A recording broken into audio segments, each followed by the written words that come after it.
Oh yeah, so there is a data hoarder website here linked that has the data hoarding community has basically scraped as many videos as they could before community contributions, which was viewer submitted subtitles or captions for videos, which was an extremely important feature, especially for accessibility, but they refused to kind of update the moderation tools for it and fix the issues with it.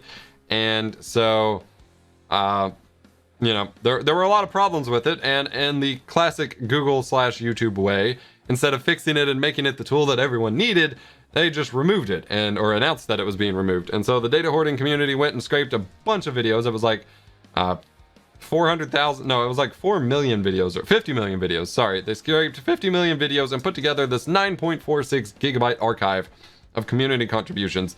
So you can try to go through and find your own if you'd like, or just find them for other videos and work with creators to get them kind of implemented. Because essentially what you can do is take the community contributions that are here and then paste them back in as your own, you know, as your own contributions to your own subtitles on your own videos. And so I like that the data hoarding community stepped up here to actually archive as many of these as possible.